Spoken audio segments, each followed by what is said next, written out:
ಇನ್ನು national Herald case ಏನಿದೆ, ಕೇಂದ್ರದ ವಿರುದ್ಧ ಪ್ರೊಟೆಸ್ಟ್, ಕೇಂದ್ರ ಸರ್ಕಾರದ ವಿರುದ್ಧ ಕಾಂಗ್ರೆಸ್ ಬೃಹತ್ ಪ್ರತಿಭಟನೆಗೆ ಮುಂದಾಗಿದೆ. ಮೋದಿ ರಾಜೀನಾಮೆಗೆ ಪಟ್ಟು ಹಿಡಿದಿರೋದು ಸೋನಿಯಾ ರಾಹುಲ್ ವಿರುದ್ಧ ಸುಳ್ಳು ಕೇಸನ್ನ ಹಾಕಿಸ್ತಾ ಇದ್ದಾರೆ. ಇವರು ಟಾರ್ಗೆಟ್ ಮಾಡ್ತಿದ್ದಾರೆ. ಯಾಕಂದ್ರೆ ಇತ್ತೀಚೆಗೆ ಕೋರ್ಟ್ ಏನಿದೆ, ಈ ಚಾರ್ಜ್ ಶೀಟ್ ಸಂಬಂಧಪಟ್ಟ ಹಾಗೆ ಚಾರ್ಜ್ ಶೀಟ್ ಏನಿತ್ತು ಅದಕ್ಕೆ ನಿರಾಕರಿಸಿತ್ತು, ಅದನ್ನು ಅಕ್ಸೆಪ್ಟ್ ಮಾಡ್ಕೊಳ್ಳೋದಕ್ಕೆ. ಚಿಕ್ಕಮಗಳೂರಿನಲ್ಲಿ ಬಿಜೆಪಿ ಕಚೇರಿ ಮುತ್ತಿಗೆಗೆ ಕಾಂಗ್ರೆಸ್ನವರು ಪ್ರಯತ್ನ ಪಟ್ಟಿದ್ದಾರೆ.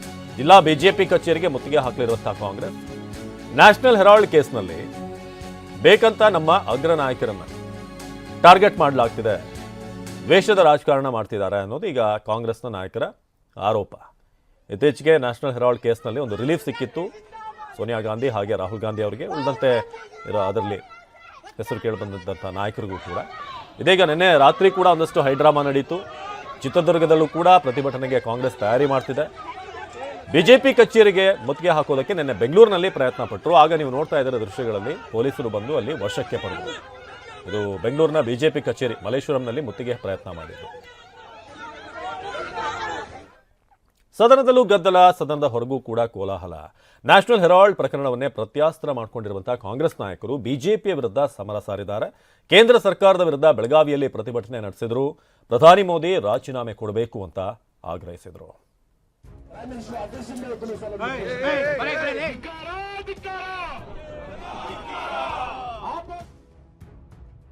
ನ್ಯಾಷನಲ್ ಹೆರಾಲ್ಡ್ ಕೇಸ್ನಲ್ಲಿ ಸೋನಿಯಾ ರಾಹುಲ್ಗೆ ಬಿಗ್ ರಿಲೀಫ್. ಎಲ್ಲ ಕಡೆ ಕಾಂಗ್ರೆಸ್ನವರನ್ನ ಟಾರ್ಗೆಟ್ ಮಾಡಿ ಕೋರ್ಟ್ನಲ್ಲಿ ಅಲಿತಕ್ಕಂಥ ಕೆಲಸವನ್ನು ಮಾಡತಕ್ಕಂಥದ್ದು.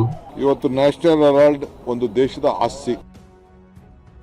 ಕೇಂದ್ರದ ವಿರುದ್ಧ ಸಿಡಿದೆದ್ದ ಕಾಂಗ್ರೆಸ್ ಮೋದಿ ರಾಜೀನಾಮೆಗೆ ಬಿಗಿಪಟ್ಟು. Truth has come out. उद्देश्य से एक पॉलिटिकल वेंडेटा.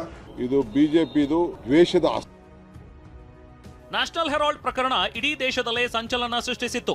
ಕಾಂಗ್ರೆಸ್ನ ನಾಯಕರಿಗೆ ಟೆನ್ಷನ್ ತಂದಿಟ್ಟಿತ್ತು. ಅಕ್ರಮ ಹಣ ವರ್ಗಾವಣೆ ಆರೋಪದಲ್ಲಿ ಹಿರಿಯ ನಾಯಕರಿಗೂ ಇಡಿ ನೋಟಿಸ್ ಕೊಟ್ಟಿತ್ತು. ಇದೀಗ ಇದೇ ಕೇಸ್ನಲ್ಲಿ ಸೋನಿಯಾ ಗಾಂಧಿ ಹಾಗೂ ರಾಹುಲ್ ಗಾಂಧಿಗೆ ಬಿಗ್ ರಿಲೀಫ್ ಸಿಕ್ಕಿದೆ. ಇಡಿ ಆರೋಪವನ್ನ ಪರಿಗಣಿಸಲು ದೆಹಲಿ ಹೈಕೋರ್ಟ್ ನಿರಾಕರಿಸಿದೆ. ಬಿಜೆಪಿ ಅದ್ಯಾವ ಅಸ್ತ್ರ ಬಳಸಿಕೊಂಡು ಕಾಂಗ್ರೆಸ್ ನಾಯಕರನ್ನ ಕಟ್ಟಿಹಾಕಲು ಪ್ರಯತ್ನಿಸಿತ್ತೋ, ಇದೀಗ ಅದೇ ಅಸ್ತ್ರವನ್ನ ಬ್ರಹ್ಮಾಸ್ತ್ರ ಮಾಡಿಕೊಂಡು ಕಾಂಗ್ರೆಸ್ ಪಡೆ ಬಿಜೆಪಿ ವಿರುದ್ಧ ಸಮರ ಸಾರಿದೆ.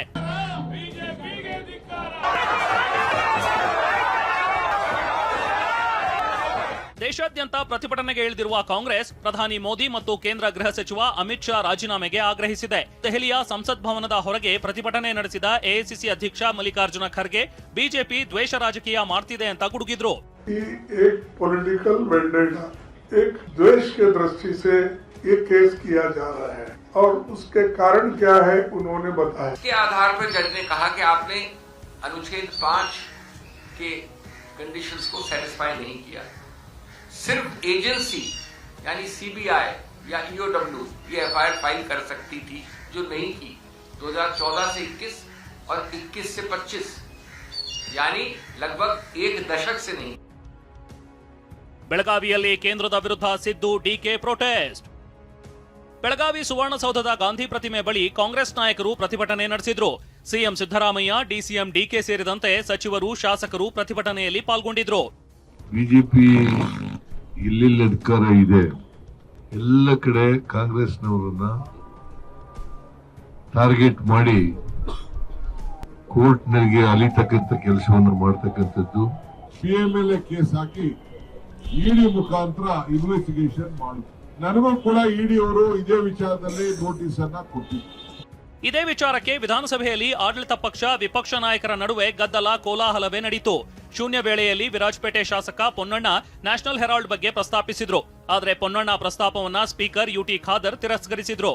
ಸುಳ್ಳು ಪ್ರಕರಣವನ್ನ ಇಡಿ ಅವರು ದಾಖಲೆ ಮಾಡಿದ ಬಗ್ಗೆ ಛೀಮಾರಿ ಹಾಕಿ ಒಂದು ತೀರ್ಪನ್ನ ಕೊಟ್ಟಿದ್ದಾರೆ ಮಾನ್ಯ ಅಧ್ಯಕ್ಷರೇ. Bureau report TV9. ಇದೀಗ ಬೆಳಗಾವಿಯಿಂದ ಪ್ರಸನ್ನ ನೇರ ಸಂಪರ್ಕದಲ್ಲಿ ಜಾಯ್ನ್ ಆಗಿದ್ದಾರೆ. ಪ್ರಸನ್ನ, ಇದೀಗ ಗಮನಿಸ್ತಾ ಇದ್ದೀವಿ, ಒಂದ್ ಕಡೆ ಕಾಂಗ್ರೆಸ್ ಈ ನ್ಯಾಷನಲ್ ಹೆರಾಲ್ಡ್ ವಿಚಾರಕ್ಕೆ, ಇನ್ನೊಂದ್ ಕಡೆ ಈ ಮನ್ರೇಗಾ ವಿಚಾರಕ್ಕೆ ಸಂಬಂಧಪಟ್ಟಾಗೆ ಕೂಡ ಕೇಂದ್ರ ಸರ್ಕಾರದ ವಿರುದ್ಧ ಆಕ್ರೋಶ ವ್ಯಕ್ತಪಡಿಸ್ತಾ ಇದೆ. ಸೊ ಏನೇನು ಆಗ್ತಾ ಇದೆ, ಜೊತೆಗೆ ಇವತ್ತು ರಾಜ್ಯಾದ್ಯಂತ ಜಿಲ್ಲಾ ಕೇಂದ್ರಗಳಲ್ಲಿ ಪ್ರತಿಭಟನೆ ಮಾಡಬೇಕು ಅನ್ನೋದು ಒಂದು ಒಳ್ಳೆ ಅಸ್ತ್ರ ಈ ಸಂದರ್ಭದಲ್ಲಿ ಸಿಕ್ಕಿದೆ ಕಾಂಗ್ರೆಸ್ಗೆ ಅಂತ. ಅವಿನಾಶ್, ಕಾಂಗ್ರೆಸ್ ಇದೀಗ ಎರಡು ಪ್ರಮುಖ ವಿಚಾರಗಳನ್ನ ಗಂಭೀರವಾದಂತ ಆಪಾದನೆಗಳನ್ನ ಕೇಂದ್ರ ಬಿಜೆಪಿ ಸರ್ಕಾರದ ವಿರುದ್ಧ ಮಾಡ್ತಾ ಇದೆ.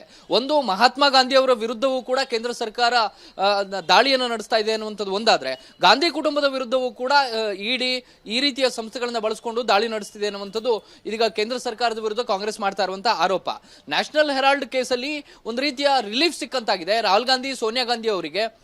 ಇಡಿ ಸಲ್ಲಿಸಿದ್ದಂತಹ ಚಾರ್ಜ್ ಶೀಟ್ ಅನ್ನ ದೆಹಲಿ ಹೈಕೋರ್ಟ್ ತಿರಸ್ಕಾರ ಮಾಡಿರುವಂತಹ ಕಾರಣಕ್ಕೋಸ್ಕರ ಇಡೀ ಪ್ರಕರಣದಲ್ಲಿ ಒಂದು ರೀತಿಯ ಗೆಲುವು ಸಿಕ್ಕಂತಾಗಿದೆ, ನೈತಿಕ ಬೆಂಬಲ ಸಿಕ್ಕಂತಾಗಿದೆ ಅನ್ನುವಂತಹ ವಿಶ್ವಾಸದಲ್ಲಿ ಕಾಂಗ್ರೆಸ್ ಇಡೀ ಕರ್ನಾಟಕದಾದ್ಯಂತ ಪ್ರತಿಭಟನೆಯನ್ನು ನಡೆಸೋದಕ್ಕೆ ಮುಂದಾಗಿದೆ. ನಿನ್ನೆಯೂ ಕೂಡ ಬೆಳಗಾವಿಯ ಸುವರ್ಣಸೌಧದ ಗಾಂಧಿ ಪ್ರತಿಮೆ ಮುಂಭಾಗದಲ್ಲಿ ಡಿ.ಕೆ. ಶಿವಕುಮಾರ್ ಅವರ ನೇತೃತ್ವದಲ್ಲಿ ಮತ್ತು ಮುಖ್ಯಮಂತ್ರಿಗಳ ಉಪಸ್ಥಿತಿಯಲ್ಲಿ ಬಹುದೊಡ್ಡ ಪ್ರತಿಭಟನೆಯನ್ನ ಶಾಸಕರು ನಡೆಸಿದ್ರು. ಕೇಂದ್ರ ಸರ್ಕಾರದ ವಿರುದ್ಧ ಘೋಷಣೆಗಳನ್ನ ಕೂಗಲಾಯಿತು. ಇಡಿಯನ್ನ ದುರ್ಬಳಕೆ ಮಾಡಿಕೊಳ್ಳಲಾಗ್ತಾ ಇದೆ. ಉದ್ದೇಶಪೂರ್ವಕವಾಗಿ ನ್ಯಾಷನಲ್ ಹೆರಾಲ್ಡ್ ಪ್ರಕರಣದಲ್ಲಿ ಪದೇ ಪದೇ ಎಫ್ಐಆರ್ಗಳನ್ನು ಕೂಡ ಕಾನೂನು ಬಾಹಿರವಾಗಿ ದಾಖಲು ಮಾಡಲಾಗ್ತಿದೆ ಅನ್ನುವಂತಹ ಆಕ್ರೋಶವನ್ನ ಕೇಂದ್ರ ಸರ್ಕಾರದ ವಿರುದ್ಧ ಶಾಸಕರು, ಸಚಿವರು ವ್ಯಕ್ತಪಡಿಸಿದ್ರು. ಆ ಒಂದು ಪ್ರತಿಭಟನೆಯ ಸರಣಿ ಇದೀಗ ಇವತ್ತು ಕೂಡ ಮುಂದುವರಿತಾ ಇದೆ. ಜಿಲ್ಲಾ ಕೇಂದ್ರಗಳಲ್ಲೂ ಕೂಡ ಕಾಂಗ್ರೆಸ್ ಕೇಂದ್ರ ಬಿಜೆಪಿ ಸರ್ಕಾರದ ವಿರುದ್ಧ ನಿರಂತರ ಪ್ರತಿಭಟನೆಗಳನ್ನ ನಡೆಸೋದಕ್ಕೆ ತೀರ್ಮಾನವನ್ನು ತೆಗೆದುಕೊಂಡಿದೆ. ಇವತ್ತು ಜಿಲ್ಲಾ ಕೇಂದ್ರಗಳಲ್ಲಿ ಅಂದ್ರೆ ರಾಯಚೂರು, ಕಲಬುರಗಿ, ಚಿತ್ರದುರ್ಗ, ಚಿಕ್ಕಮಗಳೂರು, ಕೊಪ್ಪಳ ಸೇರಿದಂತೆ ಹಲವು ಜಿಲ್ಲೆಗಳಲ್ಲಿ ಬಿಜೆಪಿಯ ವಿರುದ್ಧ ಪ್ರತಿಭಟನೆಗಳು ನಡೀತಾ ಇದ್ದಾವೆ. ಬಿಜೆಪಿ ಕಚೇರಿಗೆ ಮುತ್ತಿಗೆ ಹಾಕುವಂಥದ್ದು, ಬಿಜೆಪಿ ನಾಯಕರಿಗೆ ಗೇರಾಕ ಹಾಕುವಂತಹ ಎಲ್ಲ ರೀತಿಯ ಪ್ರಯತ್ನಗಳನ್ನ ಕಾಂಗ್ರೆಸ್ನ ನಾಯಕರು ಮಾಡ್ತಾ ಇದ್ದಾರೆ. ನ್ಯಾಷನಲ್ ಹೆರಾಲ್ಡ್ ಪ್ರಕರಣದಲ್ಲಿ ಸಂಪೂರ್ಣವಾಗಿ ಕಾನೂನು ಬಾಹಿರವಾಗಿ ಎಫ್ಐಆರ್ಗಳು ದಾಖಲಾಗ್ತಾ ಇದ್ದಾವೆ ಅನ್ನುವಂಥದ್ದು ಇದೀಗ ಕೇಳಿ ಬರ್ತಾ ಇರುವಂತಹ ಆರೋಪ. ಮತ್ತು ಖಾಸಗಿ ದೂರಿನ ಆಧಾರದ ಮೇಲೆ ಚಾರ್ಜ್ ಶೀಟ್ ಅನ್ನು ಸಲ್ಲಿಸೋದಕ್ಕೆ ಹೊರಟಂತಹ ಇಡಿಯ ವಿರುದ್ಧವೂ ಕೂಡ ಸೂಕ್ತ ಕ್ರಮ ಜರುಗಿಸಬೇಕು ಮತ್ತು ಕೋರ್ಟ್ ಕೊಟ್ಟಂತಹ ಆದೇಶವನ್ನ ಎತ್ತಿ ಹಿಡಿಬೇಕು ಅನ್ನುವಂತಹ ಆಗ್ರಹವನ್ನ ಕಾಂಗ್ರೆಸ್ನ ನಾಯಕರು ಮಾಡ್ತಾ ಇದ್ದಾರೆ. ಹೀಗಾಗಿ ನ್ಯಾಷನಲ್ ಹೆರಾಲ್ಡ್ ಪ್ರಕರಣದಲ್ಲಿ ಡಿ.ಕೆ. ಶಿವಕುಮಾರ್ ಅವರಿಗೂ ಕೂಡ ದೆಹಲಿ ಪೊಲೀಸರು ಈಗಾಗಲೇ ನೋಟಿಸ್ ಅನ್ನು ಕೊಟ್ಟಿದ್ದಾರೆ. ಎರಡನೇ ನೋಟಿಸು. ಈ ಹಿಂದೆ ಇಡಿ ಕೊಟ್ಟಿದ್ದಂತಹ ನೋಟಿಸ್ಗೆ ಅವರು ಉತ್ತರವನ್ನು ಕೂಡ ಕೊಟ್ಟಿದ್ರು. ದೆಹಲಿಯ ಆರ್ಥಿಕ ವಿಭಾಗ ಕೊಟ್ಟಂತಹ ನೋಟಿಸ್ಗೂ ಕೂಡ ಇದೀಗ ಉತ್ತರವನ್ನ ಕೊಡಲಾಗಿದೆ. ಜೊತೆಗೆ ಎಫ್ಐಆರ್ ಪ್ರತಿಯನ್ನ ಕಾಂಗ್ರೆಸ್ನ ನಾಯಕರಿಗೆ ಸಲ್ಲಿಕೆ ಮಾಡಿ ಅನ್ನುವಂತಹ ಒಂದು ಮನವಿಗೆ ದೆಹಲಿಯ ಪೊಲೀಸರು ಯಾವುದೇ ರೀತಿಯ ಸ್ಪಂದನೆಯನ್ನ ಕೊಡ್ತಾ ಇಲ್ಲ. ಈ ಕಾರಣಕ್ಕೂ ಕೂಡ ಬಿಜೆಪಿ ಹಾಗೂ ಕೇಂದ್ರ ಸರ್ಕಾರದ ವಿರುದ್ಧ ಕಾಂಗ್ರೆಸ್ನ ನಾಯಕರು ಬಹುದೊಡ್ಡ ಪ್ರತಿಭಟನೆಯನ್ನ ನಡೆಸ್ತಾ ಇದ್ದಾರೆ. ಇದು ಒಂದು ರೀತಿಯಲ್ಲಿ ಕಾನೂನಾತ್ಮಕ ಹೋರಾಟ ಮತ್ತು ರಾಜಕೀಯ ಸಮರ ಎರಡೂ ಕೂಡ ಏಕಕಾಲಕ್ಕೆ ನಡೀತಾ ಇದೆ ಅನ್ನುವಂಥದ್ದು ಸ್ಪಷ್ಟವಾಗಿ ಗೊತ್ತಾಗ್ತಾ ಇದೆ. ಅವಿನಾಶ್, ಪ್ರಸನ್ನ, ಹಾಗೆ ಸಂಪರ್ಕದಲ್ಲಿ